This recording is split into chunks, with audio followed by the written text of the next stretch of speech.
What's going on, everybody? Jorge Aquino coming to you live and direct. It's Tormenting Tarmac podcast where the enthusiast never dies, coming at you on a really nice and chilly. Like when I say chilly, it's nice and nippy out there. It's probably like mid high 50s. Again, y'all don't care about the meteorology reports, but who cares?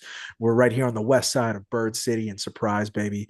And it is the weekend of Martin Luther King Jr. So shout out to MLK, the GOAT. Um, and also on the eve of Barrett Jackson Car Week here in Phoenix, they're already, oh my God, the cars are already arriving in Scottsdale. It's going to be lit.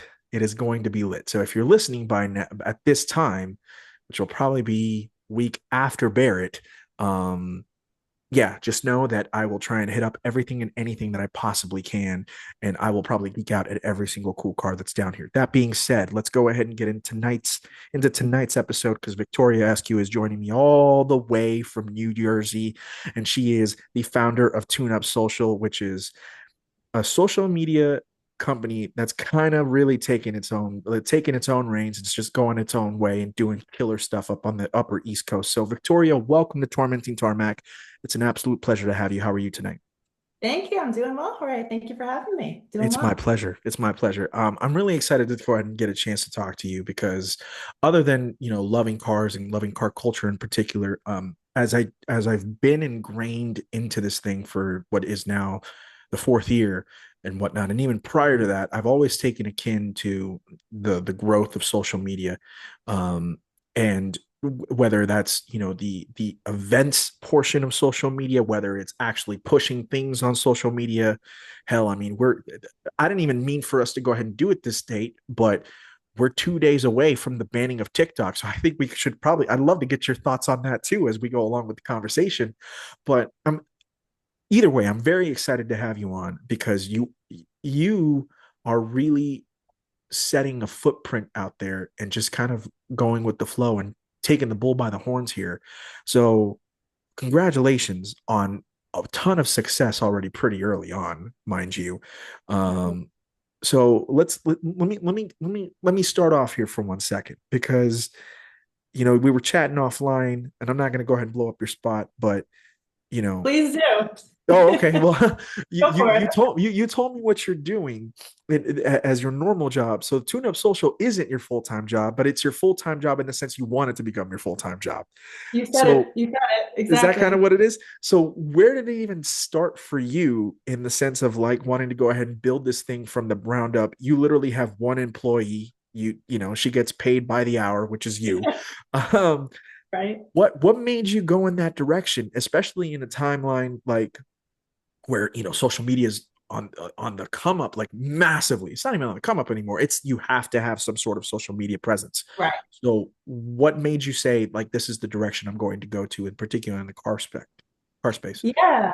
So great question. Thank you for asking. So basically it started off with I've always been going to car events since I was little, and that was something that I always enjoyed. And I kind of took it on as an additional like hobby from what I was doing in my full-time role when I was working events. Basically, I was putting on car events across Okay. like Virginia to Maine region for collector car insurers. So I was That's a, doing that's that. a big region. I don't think people quite realize that Virginia is actually like more Middle East Coast. And then to go from Yeah. Virginia all the way up into Maine, you might as well go into Nova Scotia. It's kind of wild, dude.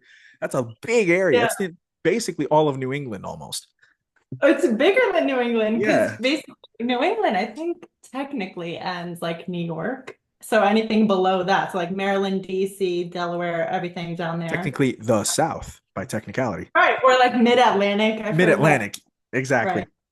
Right. So basically the season for those events would be about like March to November would be Mhm. like the season. So I would help different people in different territories with their events that they would host to kind of get in front of collector car people to get insurance leads. That would be basically deduced to what my role was. So I Right. was going to a lot of events. I met a lot of people. And I was really enjoying just kind of like taking quote unquote content for like my personal Instagram. It wasn't, I had like no followers, but it was fun for me. I Yes. enjoyed it.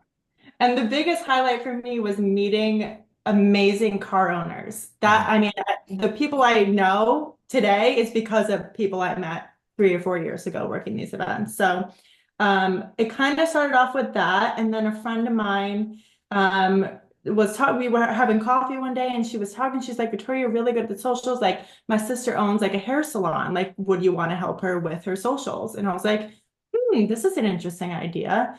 So I kind of everything fell into place where I was like leaving that events job, and then I was kind of like, okay, maybe I start this and Right. kind of go with that. So cut to the chase, basically I am doing a different 9 to 5 right now, but Tune Up Social has started where it's kind of taken off. So I started that in September of 2023. So it's been about a little over a year. Nice. Um, yeah, so it kind of takes off where my whole understanding is helping businesses in the automotive space run their pages because they're busy doing their own business, whether it's a shop, Absolutely. a detailer, an event that needs coverage. I help different types of clients in the automotive industry, whether it's like answering DMs, reposting the stories with like a bunch of tags that they get just to get community engagement, Yeah. responding to comments, coming up with content, filming the content, editing the content. So I have different kind of things for different types of clients, but as long as it's in the automotive space, I'm very much about it for No, for sure. sure. I love that because you mentioned the hair salon for 1 second. I was like, oh, she went from a hair salon back into the car space. Like that, like, I mean, shout out to anybody who's got a barber shop or a Of beauty course. salon. Like, thank you for making those ace on at the daily, and we appreciate you. Lord knows my barber makes me look more beautiful whenever I can. Um, but That's their job. that's their job, exactly. So when let me ask you this because like everybody looks at social media and whatnot, and I think that they have just one, or maybe I'm dumb and maybe this is just a learning process for me, but they look at it and it's like, oh well, they're just doing Instagram and stuff like that, but it's more than just Instagram. It's more than just Facebook. It's more than, obviously, Yeah, before it ends, TikTok and stuff like that. right. Like, what do you think when you explain or sell yourself? Let's say when you sell yourself to like some of these local businesses and stuff like that up in the East Coast, what Yeah. exactly do you find it, a, either the hardest thing to go ahead and sell to them, or perhaps to you, like this is where you love of, oh, trust me, I know exactly what I need to go ahead and order to go ahead and make you go ahead and put yourself on the map. Like, I'll let you answer that how you see fit, because obviously there needs to be a level of creativity that's unique to every single business that you're working with, right? Yes, yes. Every business has a different type of need. So if basically it starts with, I'll usually come across a page and I'll kind of know what they need, whether it's they need consistency, whether they need their content to be a little bit more refined, whether they need help with knowing what even to share. My biggest thing that I'll kind of call out is I consider myself an enthusiast. I'm very much around a lot of other enthusiasts. And the way that we share things is through socials. There's group chats. There's, did you see this? Oh, how about this car? Maybe I should buy this car. Oh, did you see how this shop build this car? This is really cool. So people are actively searching and finding these types of things in their daily life. So why wouldn't you want to be in front of those potential consumers and customers? Yeah. It's already exists, so you might as well take advantage of it. And it's not going away anytime soon. It's growing. It's doing the opposite. So I think that it's just kind of making a business owner understand that there is somebody like me that could take it on for them, because obviously not everybody's going to have the time, the wherewithal, the understanding to be able to take it on. So it's kind of just helping them understand that I would be able to do that for them and they can still focus on their business and then grow it through developing their social presence and just having consistency. That's really what it comes down to, just being consistent, having somebody run it, um, put stuff on their page, have a presence. It's as simple as that. And then they can take it with different levels, however they want to take it, but it really boils down to that. It boils down to that, and I wish people had a better understanding of what little it does boil down to and whatnot, because I feel like, and again, my wife does a small business on the side and whatnot. She's trying, the social media is hard. Social media is hard, and but if you go ahead and have the right people on your side, it makes it easier, and it makes it less things to worry about. It brings you less stress, because something that's so important in order to go ahead and get your presence out there can be so simple. So if you were to go ahead and have the right people um, it can do wonders for you. It truly can. And it also, because there's so many businesses that are so alike, right, Victoria? And I think when people decide to go ahead and go with a particular business, I think it has to sometimes do with their spunk, with what their business is as a personality. Yes. So, how do you like? What do you think is so key about that? So, because there are so many, and in particular on the East Coast, like what you don't have to. Well, I mean, unless you want to, you can go ahead and shout out some of the businesses. I'm happy to go ahead and, but like what's some of your clients that you're helping out that you feel like you've been able to go ahead and take one task of what they can blow up on social media that you feel like has really benefited them and their personality and everything that they do? Yeah, so one of my longest clients, it'll be almost a year actually that we've been doing the same kind of content that once we figured it out, we knew we were just going to run with this type of content. And it's a custom shop. They're based in Westchester, and when I approached them, they had somebody already, right? And Okay. they were like, I don't know, let's circle back in a couple months. So it took a couple months, took about 5, 6 months for them to like, okay, Victoria, we'll give you a try. Let's do some trial videos. Can you edit some like 3 or 4 videos, and then we'll see what feedback we have on it. So I took the feedback and I was like, okay, this is great because I want to learn what you guys kind of want to accomplish, and hearing what their stucks were, what they wanted more of, what they wanted less of. For their example, it was trying to explain the depth of um, work that goes into a certain project is very hard for them to kind of establish through a 30-second video. Mhm. Um, so they were trying to understand, like, how do we express how detail oriented we are? That was like their thing. And I was like, because I went to their shop and I was blown away by the organization, the things that they do. I mean, they can do metalwork, CAD scan, CNC machine, woodwork, like plastic stuff. Like they were doing Yeah, everything. And I was like, this place is amazing. You guys need a better presence. And for sure. so we kind of agreed on that, and we developed types of videos that we saw was getting growth.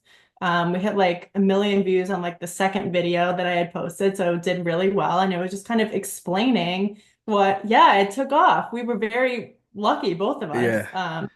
But it was kind of explaining like how they go about it was like how to federalize a certain Mercedes, basically, that we Mm, didn't get in the.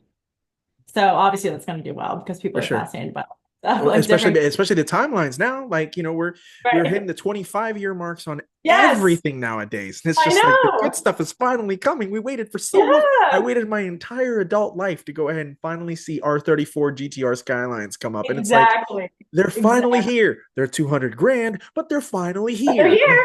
Right. They're not in Canada waiting at the border. I know, Yeah. which, oh my God. Yeah. Tell me about it. Yeah. So we kind of like we followed that process. And even today I was editing videos for them that kind of still follows that um, storyline of expressing like, okay, here's our problem that the customer came to us with, whether it was they couldn't get it in the States, whether it's they didn't know how to put a custom sound system into a Target because it didn't like fit over the roof or something like that. So here's our problem. And then this is how we found a solution for it. So Yeah. kind of coming up with that trajectory for a video works for them. But then I have other clients where it's like an automotive like e-commerce company, and they get a lot of DMs or people like shouting them out like they just got their parts. Like, how do we want to engage the audience? It's, through reposting on stories and then putting a little tagline or something that kind of shows the community aspect of it, Mhm. because products can only go so far. It's really going to become the community aspect of it. So they do a lot of events. They do, show us your garage kind of content, stuff like that to get people involved with the company. Mhm. Um, so it's a lot of storytelling. But I would say overall, it's storytelling in different ways depending Yeah. on who there is. Yeah. Absolutely. No, it sounds to me like it depends on who and what the brand or business might be. Long form storytelling works best for a shop such as the one that you were talking about in Westchester and stuff like that, where I can only imagine it's like, okay, here's a car that we finally got in, and we're about to go ahead and take you like on a 6 video series that it's going to be like 15, 20 minutes each. And it's like, we're about to get real nerdy up on this. But Yeah. sometimes the nerdiness is what really gets you the business that you need. Because, like, I would assume that a company like that they care about the details, right? And then there are some Yeah, companies, let's just be honest with you, they disregard the details and they just go ahead and not just on their storytelling, but in particular, sometimes they'll go ahead and take on a project and they basically say, oh well, whatever, just get it done. And it's like, nah, bro, like that's not how things should be done. So right. you really having the opportunity to allow these companies to really emphasize their attention to detail um, is so important, and Yeah. something that I wish doesn't go away, because as someone who can be not as a teach attention detailed as sometimes I'd like to be, except for I'm truly motivated like doing this podcast. Right. um, it's really important to really put that out there. Yeah. And when you were growing up as a car enthusiast, did you grow up on the East Coast? I did. I grew up in Connecticut, so moving to Jersey is very foreign to me. I still Okay. almost say that I live in Connecticut, but I don't anymore. So now being up in Connecticut, I feel like the Connecticut roads, and I talked about this with Matthew Ivanhoe, and I also obviously shout out to Hootie Rashidi from Valve and Piston. Um, the roads up in Connecticut and Vermont area are so much better than people realize when it's warm. Obviously, not when it's now, Right. unless you have four-wheel drive. Um, which remind me, is yours a C2 or C4? Too. C2, right? Okay. Yeah. All right, Just for guys, real. real quick, Victoria owns a sick 996, which we're absolutely going to chat about tonight. Don't you worry. But those roads up there, you watch Super Troopers and you're like, wow, those highways are really rad. So I have to admit, I've never seen Super. That's Yeah, well, that bad. I actually, know. Bad. no, it's not. It makes you a much smarter person than most people that are listening to this podcast do.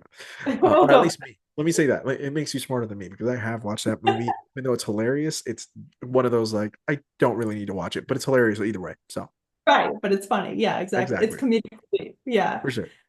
But yes, we are lucky. I mean, there's this car meet that happens Wednesday nights up at this place just by the Hudson River, the Bear Mountain Car Cruise, it's called.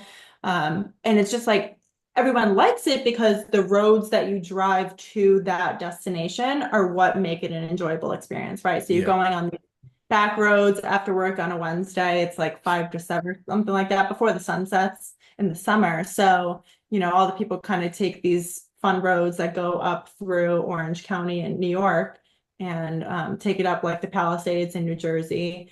And it's just beautiful, especially when the foliage is out. It's stunning. We got very lucky this past season where the fall was beautiful, very little rain, but just enough to get good foliage colors, and it lasted a long time. So it was very picturesque. September and October there was an event every day, and we don't always get that in the East Coast. I know that's a thing in the warmer climates. There's like yeah. 3 events a day, but we don't always get that. So it was very nice that everybody kind of took advantage of the weather and was out and about. It's awesome. I love that. See, that's what makes car culture on the East Coast, I mean, to me, truly underrated, because when it happens, it's popping off every Yeah. single time. I had that conversation with Swaggles and Tom a few months ago. Big shout out to them, because they're doing amazing stuff over in New York City and Oh whatnot. By the yeah. way, shout out to Viva Bastardo. They hooked me up with some goodies over there. I know it was Swaggles, so I got my keychain is sick. The elephant with the broken wine bottle, like fire, dude. Um, but truly, the East Coast really has it going on when they have the opportunity to really have the best of weather and stuff like that. Yeah. Can I take me back?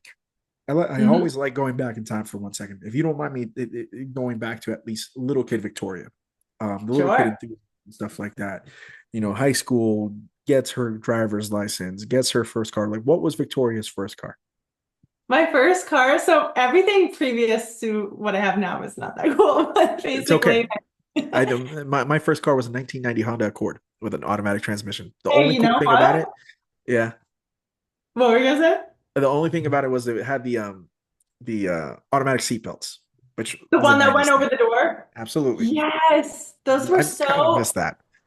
you know what? They were onto something with that, They I really think. were. Shout out to the Japanese back in the 90s. They were slaying. I mean, So, even now, like I mean, 90s still, Japanese cars is still slaying, so yeah, I mean, if they could just, I just need a smidge more sports cars coming from the other Japanese yeah. enthusiast brands. Like, shout out to Toyota. They're giving us GR Corolla. The Super's still out and stuff like that.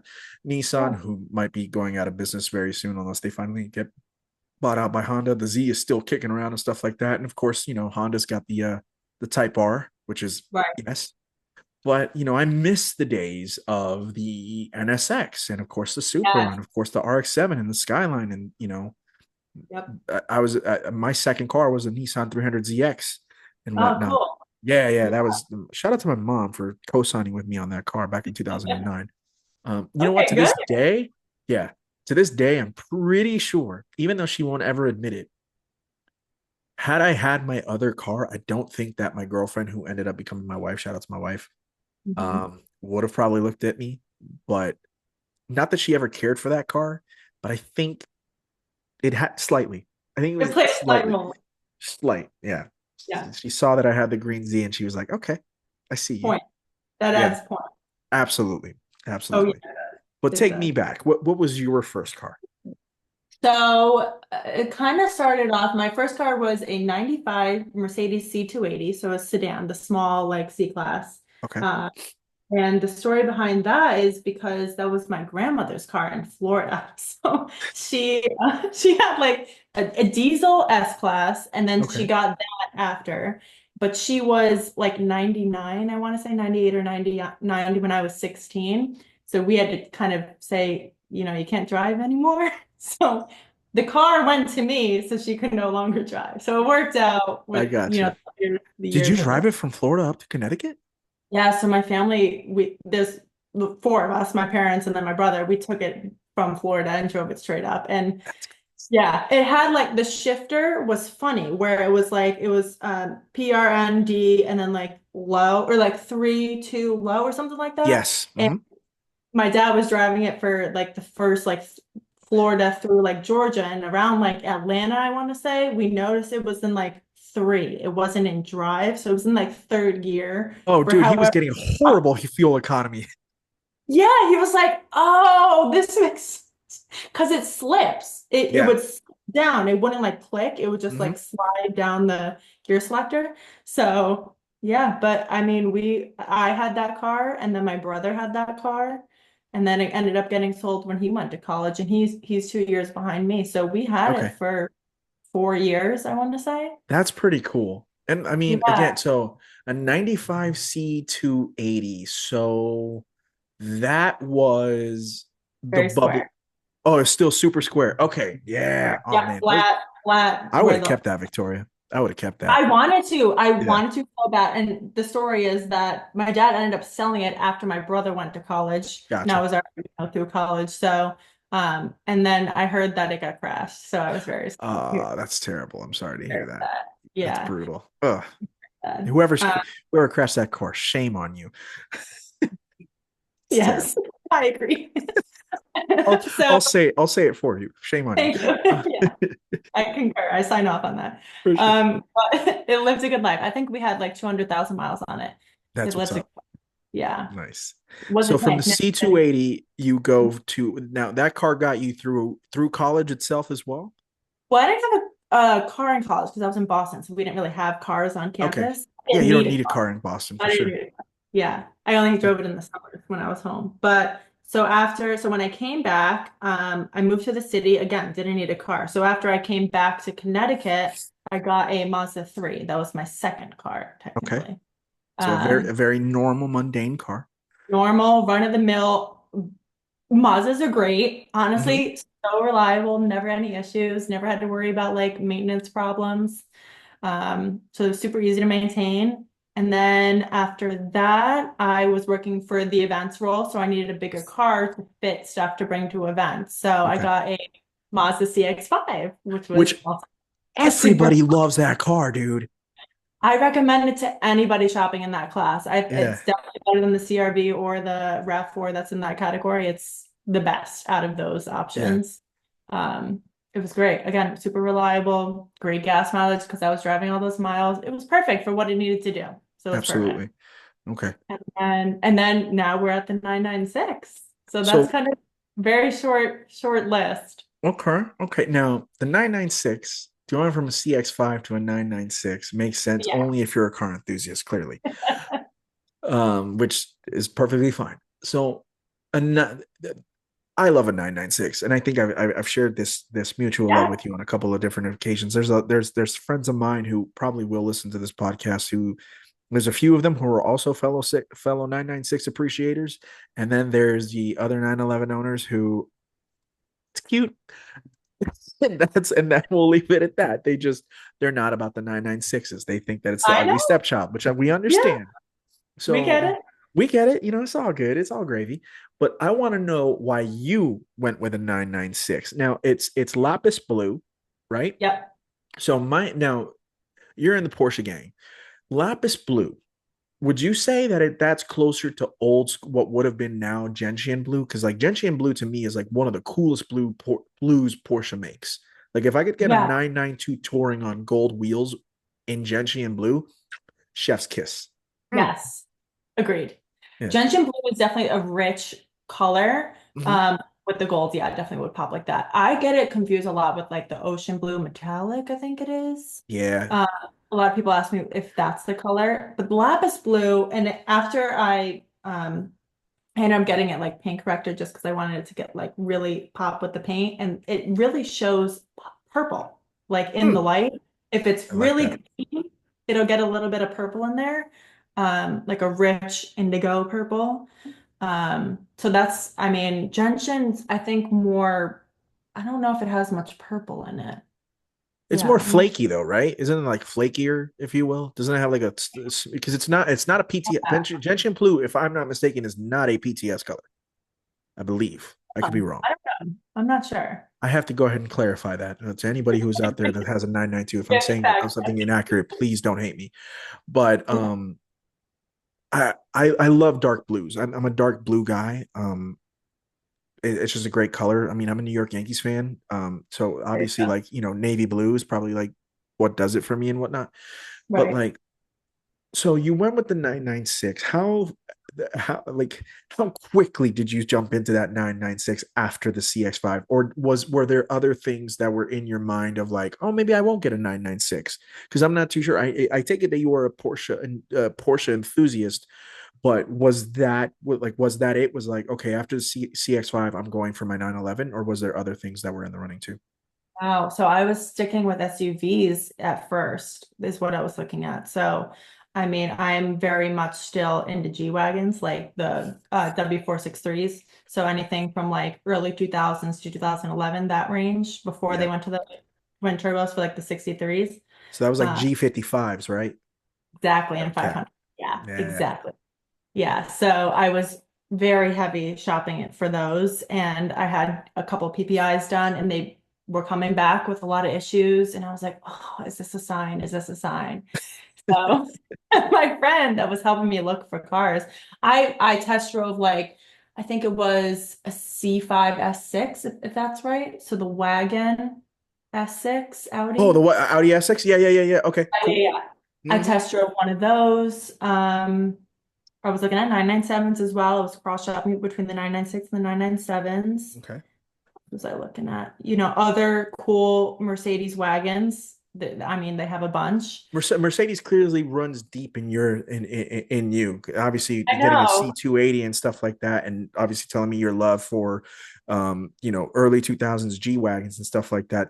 I can absolutely see another like early mid 90s Mercedes in your life moving forward after this. But yeah, Yeah, let's manifest that. Let's let's definitely manifest it. Here we go. The yeah, year of manifesting is the year of I 2025. think Let me tell you.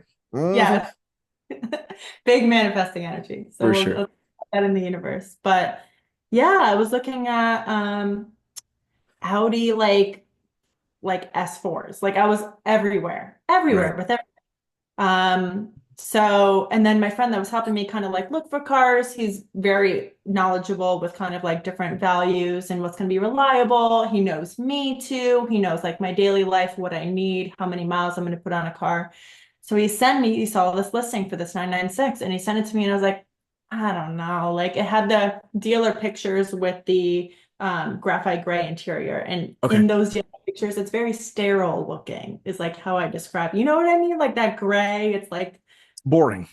it's boring. It's It's boring. super boring. Yeah. Right. I was like, I don't know, like this isn't really speaking to me. He goes, call the guy ask him a couple questions, ask him about the car, just do it.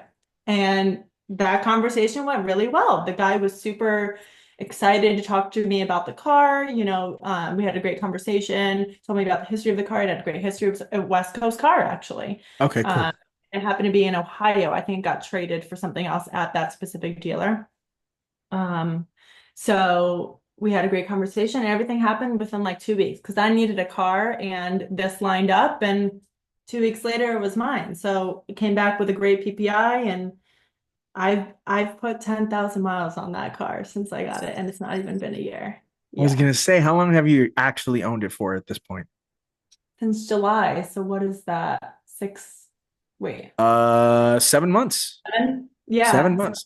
7 months, 10,000 miles on the East Coast is a lot. Because 10,000 miles, I mean, shoot, okay. Anybody who wants to know, anybody who's curious, Yeah. or, the Sorrento, the, the official Tormenting Tarmac vehicle. Right. I clicked over 100,000 miles back in Yeah. March. In March, and Victoria, if you want to go back to the beginning of this conversation before we hit record, I think you may have heard me say I have 118,000. That's Yes. accurate. So I've put 18,000 miles on the car since March March, less than a year. in less than a year. Who's winning? You or me? I don't know, but close. I mean, you are because you own a 996. But like, let's just be Mile real. Um, I love that. I love that you're driving that car. Is that a 5-speed manual or did you get an auto? speed. Nice. Oh, a six Yeah. speed. Excuse me. I'm sorry. That's Yeah, right. yeah, yeah. 993s were the last ones to come with a 5-speed. 996s all came with 6 speeds, right? Or could you get a Yeah, 6 speed on a 993 too? Okay. I don't know.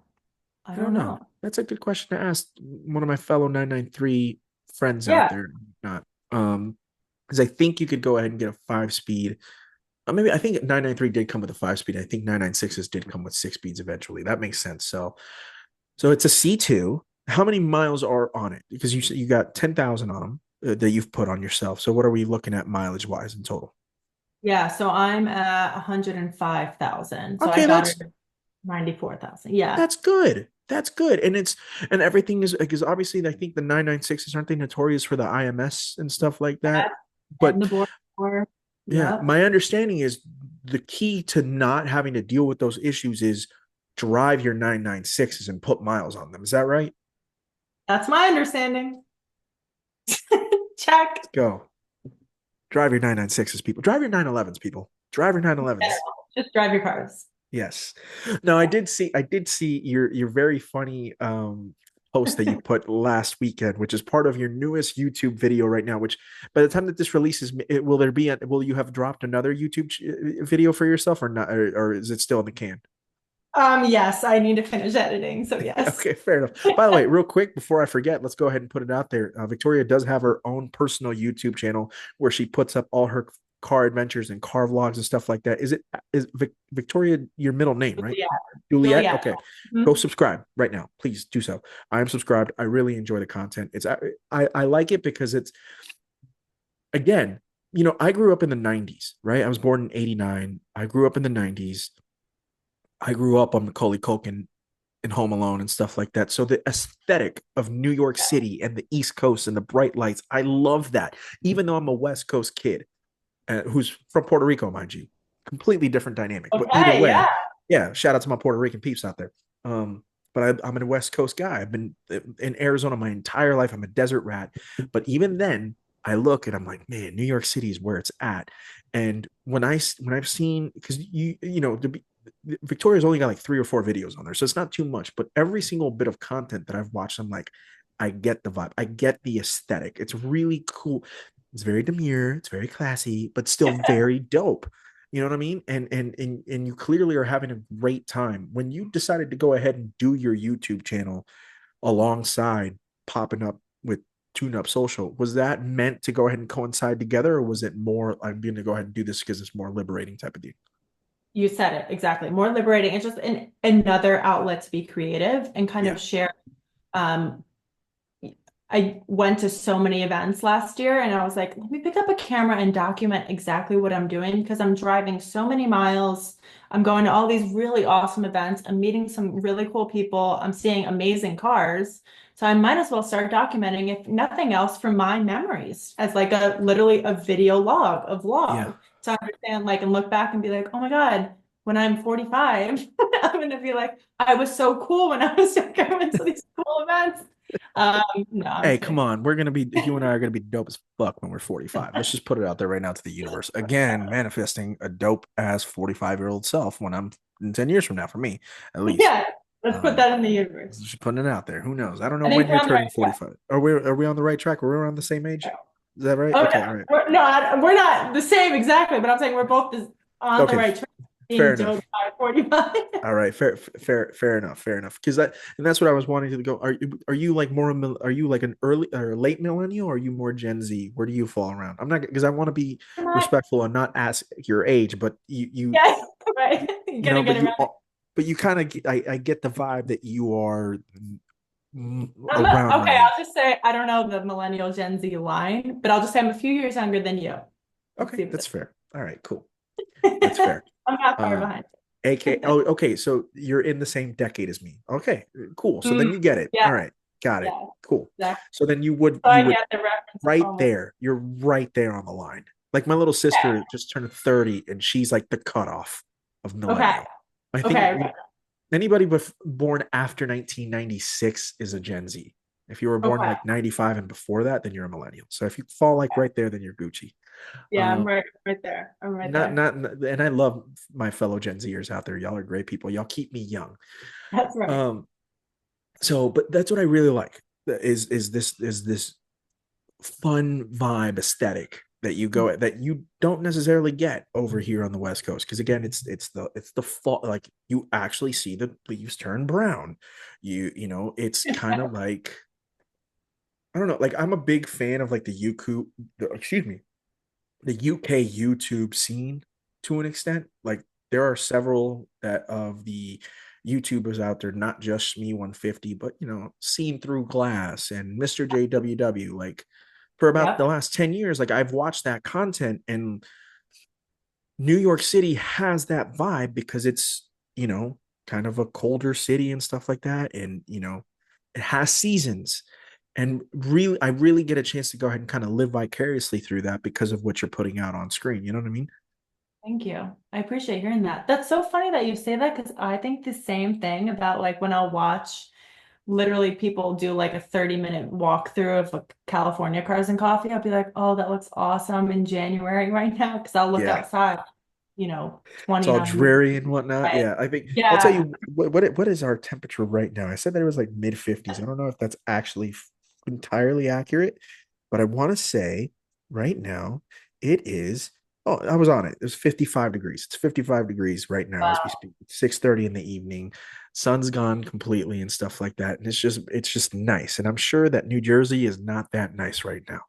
Yeah, no. I just looked. Okay, let's see. 32. That's cold. That's cold as fuck. Yeah, that's Yeah, that's pretty actually. nippy out there. Um, Yeah. let me can I go back to tune up for 1 second though? Yeah. Because where do you see it going? And what have you seen as the advantages for yourself, but also perhaps not disadvantages, but the hardships? Again, you are your only employee, and you're having to go ahead and help out multiple accounts, like maybe four or five, and then also having to go ahead and you're trying to go ahead and be that third party to some of the bigger ones so you can help facilitate for the ones on locally and whatnot. So like where do you feel that you can go ahead and really push yourself, but then at the same time, like what are some of the things that you feel are difficult that you have to go ahead and kind of navigate around? Yeah, great question. And I got to think about this more because I think that taking this into 2025, a lot of things are like developing finally. Like Right. I feel like a year for things to grow and get your name out there and you talk to people at events and you network and then it's like, okay, 2025 budget's out, let's talk. Like Right. let's actually talk.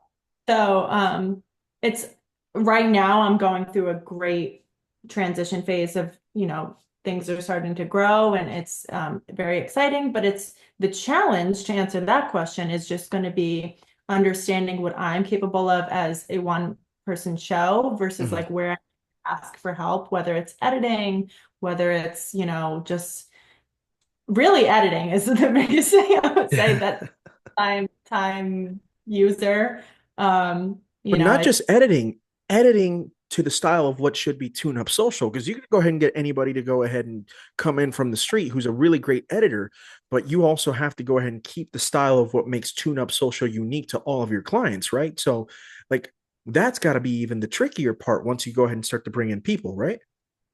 That's exactly what I was thinking about. I think it was yesterday I was thinking about that, where it was like, it's going to be keeping that same level that I would be satisfied with is the hardest part of handing off any work in any role, any, business. Yeah. Um, so haven't crossed that bridge yet, but that is something that my mind has been turning on.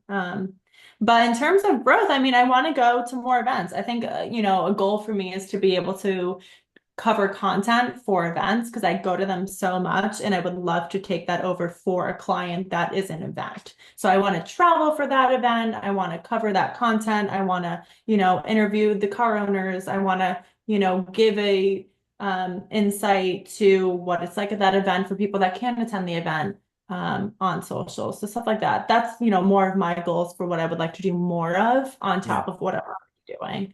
I got you. Um, Um, can you see yourself expanding outside of just the East Coast or the Upper East Coast and whatnot? Is that something that you can go ahead yeah. and see yourself? Because I'm one of the partners that you have. Shout out to FCP Euro, who's Yeah. remind me, are they not based out of California? They're not. They're based in They're not. Connecticut. Okay, they're based in Connecticut. Oh no way! See, automatically I thought that they were based in Cali because they have a lot of California connections and a lot of California, not clients per se, but people that they're Partnerships. yeah, exactly, partnership. Like again, big shout out to my boy Lewis Warner, Mhm. who has a Right. huge partnership with them. I want to say, I think shout out to Callie Moldovan. I think she also has a partnership with FCP Okay, Euro, right. right? Okay, so Yeah. again, one is my buddy Lewis is here in Phoenix. Callie's out in Los Angeles, but here you are. You're telling me that they're based out of Connecticut and stuff like that. So how did well, now that I think about it, obviously that makes a lot of sense on how you were able to go ahead and get that connection. But let me ask you this, because it, you are a small fish in an enormous pond. Usually the phrase goes as like you're a big fish in a small pond. You and I, Mhm. and don't disrespect when I say this, I'm just stating the No, no, facts, right? no, We're yeah, small fishes in very big ponds. How absolutely. did you make that connection of being able to go ahead and get in cahoots with a brand like FCP who's genuinely doing something massive right now, and you were able to go ahead and become that massive connection to them and help out and do a lot of things. Like how was that? And was that one of those like check boxes of like, oh, I slayed right now? That one was very fortunate that I had relationships existing already with a lot of people that work there. So that was, the power of networking, the power of having connections. What do they say? There's some statistic about like how most people find their jobs is not through a cold call, it's really through a connection. Absolutely. Um, that, is I'm fortunate because of that. I would say that really played a role in that. And then, them knowing that I had started Tune Up Social and they were looking for help and they kind of knew, let's see if this works. Um, so very grateful for that. But the other client that I was talking about before with the videos, I slid into the DMs, hadn't met them in person ever. And I just, I was like, hey, I'm doing this. Would you be interested in, doing a trial run or like something like that?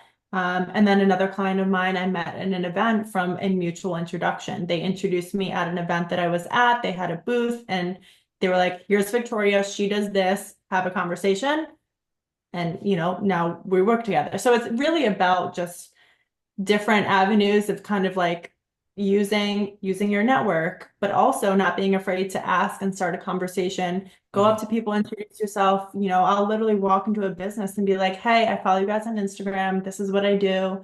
I would love to help you on, whatever I think that they need help with, present them with some ideas and start a conversation.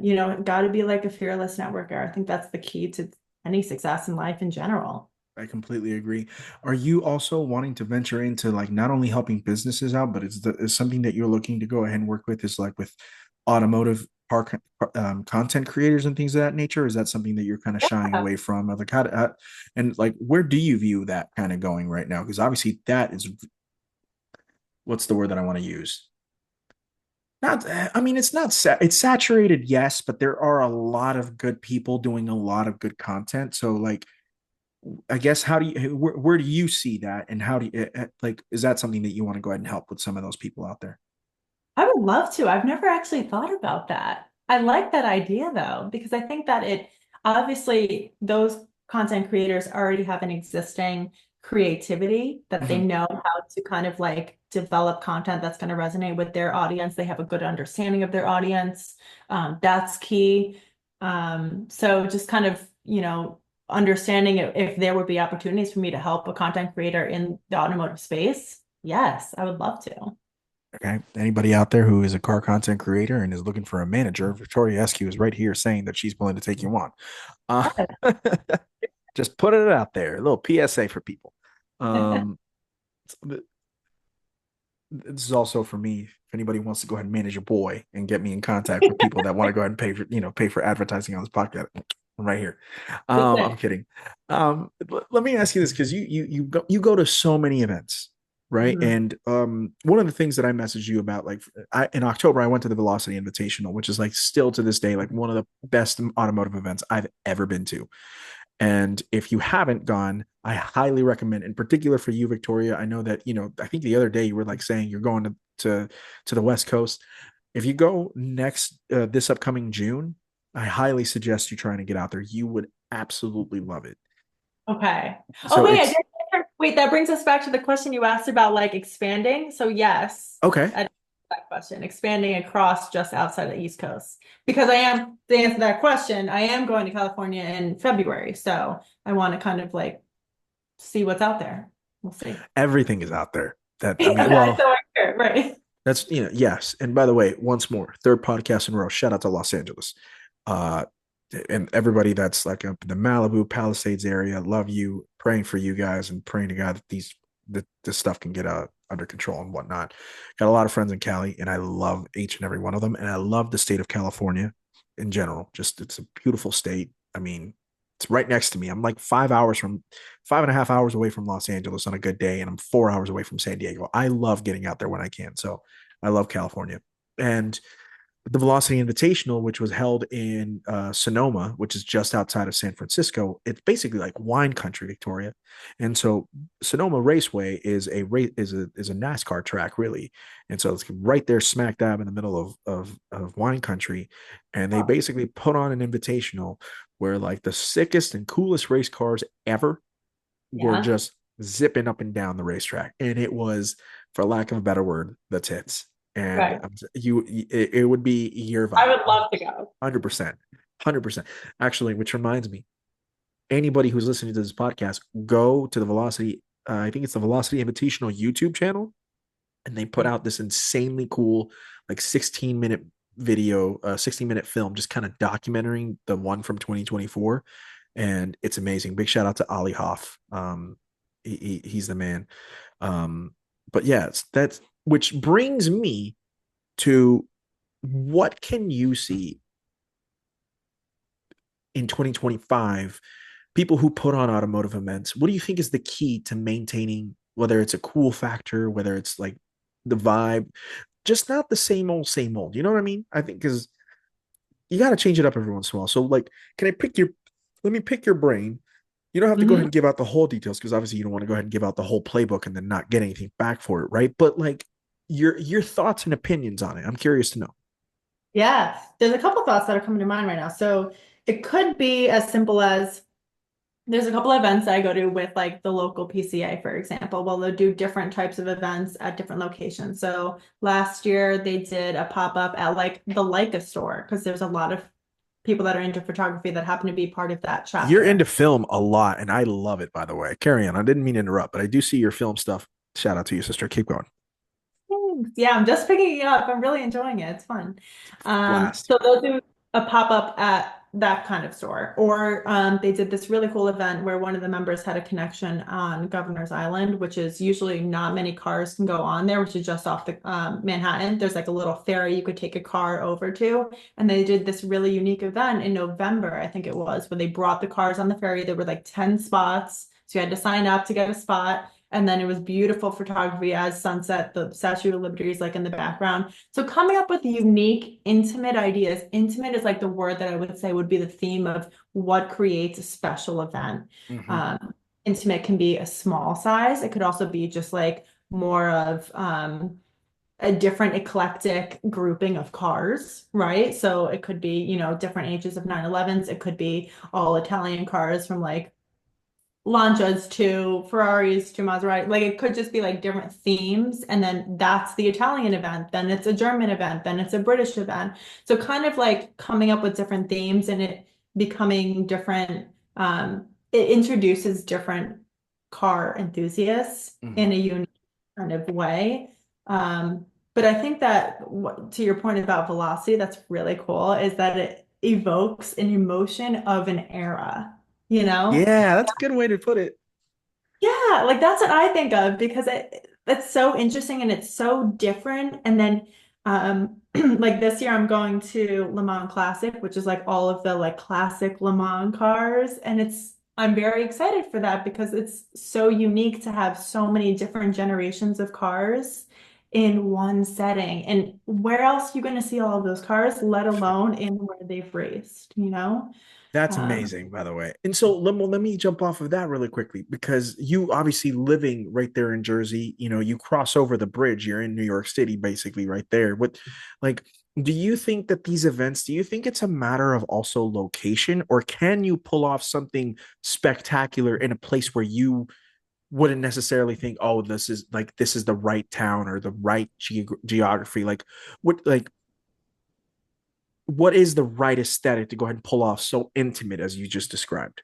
Yeah, that's an interesting thing. So I was literally taking a drive earlier this evening and I saw on like a turn on a street that I hadn't been on yet, there was this unique little shack, is like how I describe it. It was like a Mhm. dirt driveway with like a shack. I saw like vending machine lights in it. It was closed. And I was like, this would be a really cool meetup spot for like 10 to 15 cars that would fit in the parking lot. It's cool for like if you want to take like interesting film shots for content. Or it's like a unique meetup that it's like this is the spot and then we do a rally from there or something like that. Mhm. So to answer your question, I don't think it has to be New York City. It could be remote Vermont. It could be upstate New York. It could be Michigan Lakes. Like it can be anywhere that's unique to that place because that in itself will bring a uniqueness to it. It'll be, for me, I know there's this really cool event that I'm following, the Overcrest Rally. You know about Overcrest Rally? I've heard about it. Yes.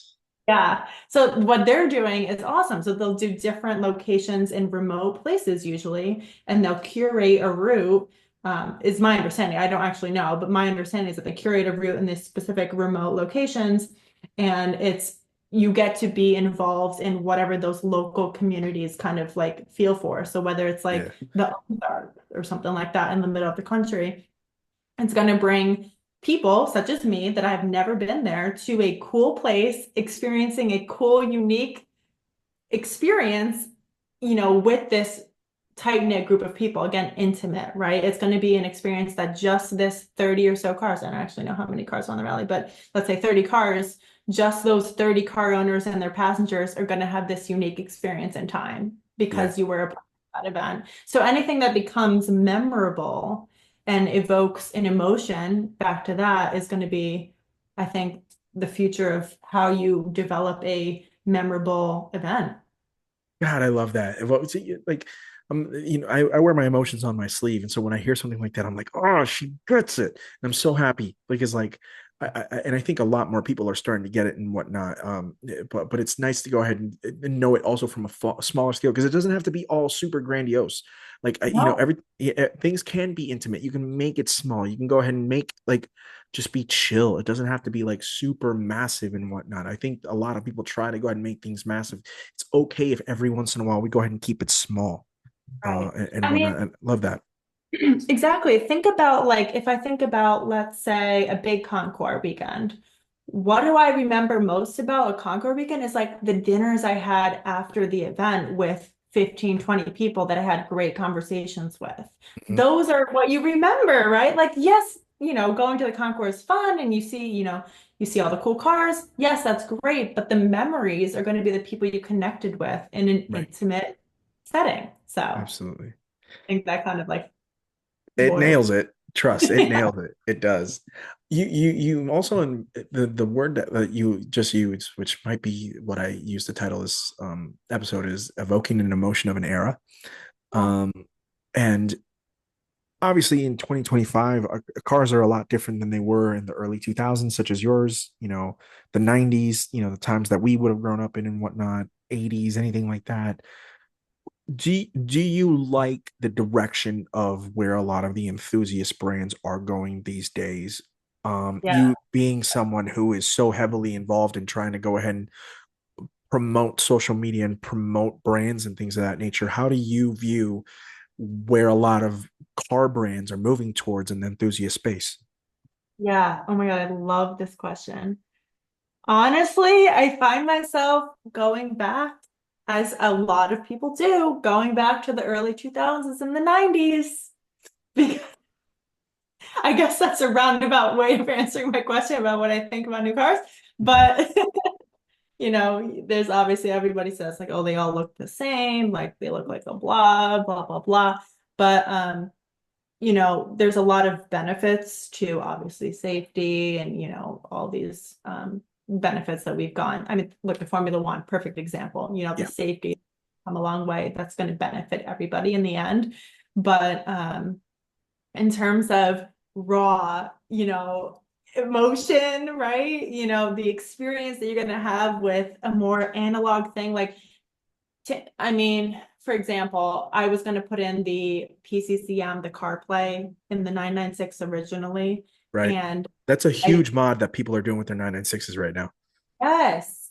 And I was like, it's a creature comfort. I was used to CarPlay in the CX-5 and it was great. And a couple months went by without it. And I was like, wait a minute, maybe I don't do this. I kind of like having no Mm. screen in there. And I stuck to it. It's completely stock still. I have not modified it. Is it a And for CD player or is it a cassette? CD player, there is a Okay. CD player. I haven't used any CDs in it. Maybe I should do that. You Yeah, if should. I I'm trying to think what would be the go first analog. thing that you should go ahead and play from a CD. Oh, I God. know. I know. What? Um Walking 1,000 miles. Is it Vanessa Carlton? Oh, Vanessa Carlton. That's funny. Wait, why do You you should. say that? I don't know, man. I went straight to like white chicks and I think of Terry Crews, Yeah. in a convertible, but in your case, you have a sunroof in your 996, I would Sunroof. assume, right? Open the Yeah. sunroof on a nice, like beautiful spring day on the East Coast. You go for a blast through Connecticut, and all of a sudden, do do do do do do do, and I need you, do do do do do do do, and I miss you. Crank that sucker all the way up so people know Oh, that I'm gonna Victoria do Eskew that. is you. That's what you need to do. Watch That out. I'm gonna do I'll that. do that actually. I'd do it myself. I don't give a shit. I would do it myself. It's great. Yeah, I don't know why. That just it's also a jam. So It's low-key a jam. Yeah. it really is.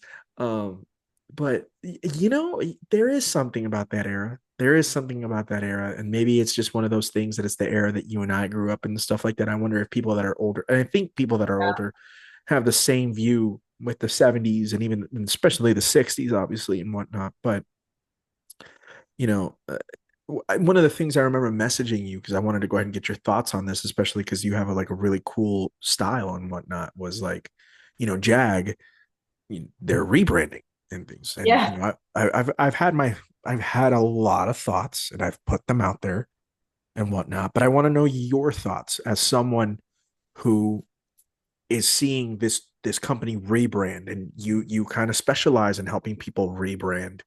Like when you saw that, did you think to yourself, okay, I can see why they did this, but I don't think it's a good way? Or do you actually agree with the moves that they're making right now? Yeah, I think mhm.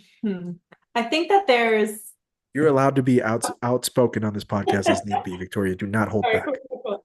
I think that there was opportunity for there to be better storytelling behind the reason why. It was very abrupt, it was very blunt. And I think that because of that, it wasn't received very well. I think there could have been a better opportunity for them to tell a story of like, here's our brand, our existing brand. It has the classic Jaguar English style. We're known for some powerful cars. We have like amazing sedans, coupes, whatever that have brought us through to the 2020s, right? Right. This is the direction we see for the future, and express that in some sort of creative way. I think that, showing that storyline and that iteration of where the brand was going would have been a lot better received and not just blunt, like, okay, we're not making cars for 2024 and we're going straight to here.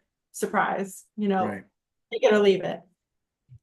People are going to disagree with that. It's not going to sit right with people when they don't just are confused. People are confused. That's not going to sit right with anybody. Mm. So I think that's a branding play that could have been played out a lot better. I love that what you just said, because one of the cool things about EVs, which,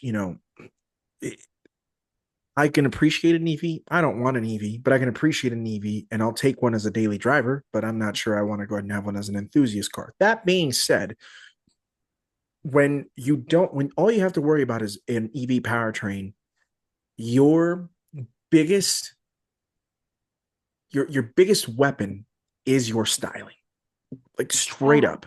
You know what I mean? yeah, Like there are so many cars out there that are that are EV platforms, but like, damn, okay, that's a good looking car. I don't like the fact that it's EV powertrain sometimes, but it's a good looking car. And I yeah, thought to myself, after Jag having like 70 years worth of like race history, but then not yeah, just the race history, some of the sexiest cars we've ever seen. yeah. I know.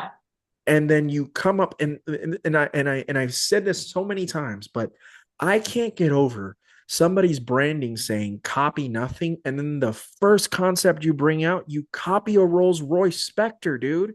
Like, what the hell are you doing? Like, I don't. And Yeah. you just complete it was, you're such a hypocrite. They're such hypocrites because it's like, copy nothing except the other car that we're going to be competing against. And it's like, you have so much history that you can go back on So to kind much. of recreate for the 2020, for the 21st century, like genuinely, or at least this later part of the 21st century. And like not even like I like the colors that they chose. Like I think it was Miami blue and London. Is it London? No, excuse me. London blue and Miami pink were the two cars that they chose to go ahead and show off their cars when they showed it off in December. I really like the colors. Like it's a light blue. Pink is such a hot color right now for so many cars, especially with, if you're a Porsche fan and you don't like Right. Ruby Stone, what are you Yeah. doing with yourself? You know what I mean? And so this wasn't like a hot pink; it was like a softer pink, and I was like, oh, I rock with that pink. You know what I mean? Like I'd take it if that was an option. I would take it.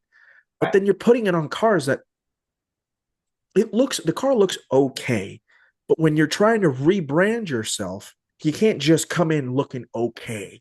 You got to look like the hottest thing that's come out since like Let's Tyra rip. Banks. Yes, like something. You have to make a name for yourself. Don't make a name for yourself by saying we're going to go ahead and copy nothing and then copy everybody else on the market. Like that defeats the whole damn purpose of what you're trying to do as this rebrand. Yeah, and it creates not only confusion, but it seems disingenuous from what their marketing strategy was supposed to be with what they Mm-hmm. were express. And then if you say one thing and then you come out with another, it's very hard for a consumer to trust what you say. So I think, that's part of why it wasn't received as well, I Mm-hmm. think. That's my 2 cents. Yeah, I think that what you said about it looking like a certain competitor is very concerning, especially if they're gonna, go with copy nothing as their Branding. strategy. Yeah, it's like you're gonna go ahead and charge 200 grand for a Timu Rolls Royce. Okay, see how that works out with you. Time will tell. Time will tell. I mean, time will tell. Consumers I want them will to decide. succeed so bad. I want them to succeed so bad. But Yeah, prove us boy, wrong. yeah, I was like, but that's a terrible foot to get off on. Hard, hard to pivot from that. Yeah. Very. So, I mean, we'll definitely go ahead and see. But, you know, as we start to go ahead and wrap up here, Victoria, um, what brands do you see doing cool stuff at the moment? Like that you Ooh. say, oh, they got their stuff together. I mean, you can't not mention Porsche. I mean, because what do Clearly. they bring out the PTS colors, you can go all the way back, to like the 60s. It's really bringing in that nostalgia of the brand. Right. Porsche's so good at understanding their branding. They That's going are. to Yeah, that's going to take any company far if they understand their audience. Perfect example of Jaguar not understanding their audience and what happened. Porsche does the exact opposite. They know Mhm. exactly who their consumers are. They have the manual transmissions. They listen to the enthusiast that wants that manual transit transmission. Think about all the other brands that have moved away from that because they aren't listening. They're just, listening to not what the enthusiast is saying. Maybe that's what, regulations are saying necessarily, Right. whatever. And it's going to be the faster times and stuff like that. But if you really listen to what people are saying, you listen to the chatter, you listen to the community on socials, you're going to get a lot of that, right? A lot of people in the comments, Reddit, obviously, people are going to do their own, commentating on that. YouTube comments, if there's a certain release of a video, reading those comments is going to take any brand far because it's literally getting free data. That Hmm. is data that people pay for in a brand. They're, market research, market insights. There's literally companies that will sit in a room and survey consumers. Free data right there on the in the comments. People are telling you exactly what they want and what they don't want. Um, so any brand that's doing that, what are some other brands? What are some other brands that you would think of? Let me think. That's a good Uh, question. Nobody asks. No, they very rarely does the table get turned on me. Damn. yeah, put you on the spot there. You know what? Well, everybody's trying to bring back olds because think about the True. Bronco, right? Yes. So The Bronco okay. back. Yeah. Uh, I think Ford is doing some cool stuff for sure. Um, mhm. I mean, the Mustang still exists now. Of course, the Mustang it's this interesting thing that just people still love and appreciate to this day in a timeline of like we've lost the Challenger and the Charger. Chevy's no longer doing the Camaro. Ford's going to keep on trucking with the Mustang, and they sell so many of them. But like also you mentioned Bronco, but then the Ford listened and they put a V8 back in the Raptor. Like that to me was like such a huge W from them. You know what I mean? It was like, Yeah. okay, cool. Like, I mean, they're charging an arm and a leg, don't get me wrong. And also, I will give credit to Dodge for putting in the Hellcat engine into the Ram. And then they were Hmm. like, oh crap, people still want a V8 in the big off-roading truck. Let's put it back in there. And then we'll Yeah. just go ahead and charge 140 grand or whatever. People were willing to pay that, and people are still willing to pay that. And it's like, you got to understand your client. So I will give Ford Performance all the credit in the world. Um, you know what? I think to an extent, Chevrolet is listening, in particular with what they keep doing and pushing the envelope on a Corvette. I think that True. although the baby boomers, which all respect to them, they like their front engine cars. I thought that them having made the C, having gone to putting the engine in the middle with at the beginning of C8 in 2020, to me really brought in a brand new, not just an audience, but a brand new clientele. Because we saw so many people that are our age or younger saying, "Oh, I'm That's down to go cool. ahead." That they never liked C7, C6, C5, or anything like that, but they dug C8. And I so, feel like I would totally contend with that. Exactly. I never yeah, really gave them a look, and then I'll see one on the road. I'm like, oh, okay. That yeah. I looks mean, exactly. I mean, they doing ZR1 right now. It's about to be like this astronomical, like one of the fastest American cars we've ever seen, and it's going to be MSRP wise under 200 grand. Like, good. yeah, they're doing something right over there. Yeah, Um, they're listening. they're listening for sure, and I think to a certain extent, Lamborghini is still listening to a certain extent because they could have gone ahead and electrified or gotten rid of the V12 in total. And they said, nope, we'll just put in a hybrid system and make it stupider and crazier. And now Yeah. we have Revuelto coming, or Revuelto is here. And Right. Revuelto is, if you drive it, apparently it's amazing and whatnot. And they, unlike Ferrari, who's going ahead and doing the V6 and the brand new F80 that's coming and stuff like that, like Lambo sticking to their guns and saying, no, we're going to keep a V12 in there because this is what we do. And like Right. that, Lamborghini customers don't want to get rid of the V12. They want to keep the V12. And again, Lamborghini listened and said, okay, let's keep it going until we physically can't anymore. And hopefully Right. they can go around the we can't and just say, oh, well, I so sorry, I only speak Italian or something, you know. So yeah, I think that they're sort of listening as well. I'm trying to think of who else could be listening, but it, there are definitely people. Mazda's still making the Miata, and Hey, shout out to shout out to Mod. Mazda. That's Shout out to right. Mazda. So I think that they're listening too and whatnot. And I think automotive. I think there's automotive brands that are absolutely still in the game, not to necessarily make money, but to go ahead and make the dopest cars they possibly can. I think Yeah. there's still plenty of them out there. Yeah. I mean, I just hope that this string does not get lost, is my only concern. I I'm hope with you. that thing is strong, it's Yeah. not breaking anytime soon. For sure. If you've ever seen, oh my God, this is a terrible reference. I don't care. Okay, whatever. This is how you know this is me, and I'm coming to you live, direct. This is me. I'll never change. It's like as Mhm. if you've ever watched 1997 Hercules, the Disney one, right?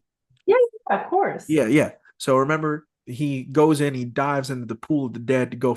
He's trying to go ahead and save Meg, right? And then the three ladies with the one eye try to go ahead and cut his string, and all of a sudden, because he does a deed that is not just for himself, he becomes a god, and the string becomes completely impenetrable, and they can't cut it with the scissors anymore. That's what I want. I want it to be like a steel string that never can be broken. That's the metaphor right there. I didn't even remember that scene, but that's exactly correct. I'm such a child. I'm such a child. What is wrong? I'm 35 years fucking old. My God. But it's the truth. Like, I just don't want that. Like, I, uh, I think it's fair to say that some automotive manufacturers, they do need to change, but you don't. But there's still, I think, one thing I've always had an issue with, and I think the enthusiasts can speak to this, is they say the enthusiasts don't go ahead, that it's not as big of a percentage as what the typical customer is. Okay, Mass market. the Yeah, mass market, thank you. To a certain extent, they're right. But even though we're a smaller population, we're not quiet. exactly. And right, and especially those who really have cash in pocket, they're willing to go ahead and hand out the cash and be like, dude, just make this. Aston Martin is listening again. Aston Martin started listening again. That's another brand Yes. that started listening again. Yes. Yes. If I'm ever going to say anything, I will go ahead and say that Lawrence Stroll is willing to go ahead and pay out if need be. I will give the man his credit. He won't get rid of Lance, but God damn it, he'll put in money into Aston Martin. I'll take it. Um, Yes. so that contingent of the enthusiast may be small in percentage, but as vocal as any other majority out there. And Yeah. if these brands that have had historic marks in the enthusiast realm, if they could just go ahead and listen and I don't know, reward the loyalty to an extent, just reward some type of loyalty to those who love your brand and always rock with it and stuff like that. Like, I think that would go a really long way. Like, Yeah. Yeah, because the voices are going to be shared with wallet share, right? That's how boom, money talks. Money money, talks. money talk. Money never sleeps, yo. Money never That's it. sleeps. Shout out to Right. Wall Street. Yeah. Yeah. And so So, like that's really important. So dude, this has been such a good conversation, and I am so grateful that you hopped on tonight. Um thank you. so let me ask you this to go ahead and wrap this baby up tonight. Car culture. You've been ingrained to it since you were a little kid, going with your dad to car shows and stuff like that. You're a 996 owner looking for still a G55. You love to see it. Manifesting Nailed it for, yeah. Hire Victoria, guys, so she can go ahead and get a daily driver G55 to it. go along with the 996. But what does car culture mean to you, Victoria? Oh, it's everything. It's literally what I do in my free time is going to car events, meeting people, taking my car out for a drive, going to get a coffee just to drive. It's everything. It's really what ties so many people from so many different backgrounds together. And that's the best part. You meet people that you probably wouldn't cross in everyday life. And then you get to, hear about their daily experience. On a Sunday, you'll hear about their week, what they're doing the next week. But it would probably be like, something you would never talk about or somebody you would never meet. So it brings so many cool people together. It's the best. I love that answer, and it's so true and whatnot. And I'm so glad that you were able to go ahead and share your love of car culture with me and anybody who's listening tonight, because it's truly always awesome to go ahead and see what people are doing on the different sides of the country. You know what I mean? It actually helped. We've even expanded to go ahead and have people from Europe on the podcast, which I still sometimes I forget about that every once in a while. And I'm like, oh crap, we did cross over the Atlantic once. But I'm so appreciative. And also I think I gravitate towards you even more because you and I are kind of in that same thing of like we're in the middle of kind of building up whatever brands we may have, some Yeah. better than others, you definitely better than I. And like I see you and I'm like, oh man, I see what's possible, especially when you start up when everybody else is like massive and huge and whatnot. And here you are like building up and people are rocking with you. And then the big ones are like, okay, we're gonna rock with her and stuff like that. And like that to me, I see that and I'm like, nah, dude, she gets it. She gets it and she's kicking ass. Like so major respect to you and everything that you're doing and please you're keeping me hungry. So thank you. I say that as the best compliment I can give you. Thank you. Yes, thank you. It's all about staying hungry and the growth phase. Growth phase is the best. Yes, to an extent, it is the best when things are working out as best as they can for you, and clearly that's what's going on for you. And I'm very appreciative of your time tonight. For anybody who's interested, they can reach out to you. Do you want them to reach out to you on your personal social, or should they be going through Tune Up Social for your services? What's the best way? Whichever. I'm mostly active on my personal, so that's probably easiest. Okay. Cool. But if you do want to follow, is it tuneup.social? That's right. And it's There yeah. there's a period right there, guys. And then for you, they can go ahead and follow you at your personal. It's Victoria Eskew, correct? It's Victoria Juliet and then two Oh, under. got Yes. it. But my name is under the bio, yes, This is but I true. couldn't My get bad. My bad. And then the YouTube channel. Do you have? You said that it's you know decompressing and just really freeing yourself and whatnot. Do you want to do something with that like massive, or is it just like having it for fun? Obviously, because you said that you want to be a representative for a lot of the brands that you work Yeah. with and whatnot. Like, could you see yourself as that audition reel of like, hey guys, this is what I can do? Pop. Yeah, let's put it out there. Let's put Okay. that out there. Let's do it. All right, awesome. It has been an absolute blast. Thank you for your time. I hope that you enjoy the rest of your lovely Friday night up there on the Upper East Coast, and everything. And I feel like there needs to be another a next time.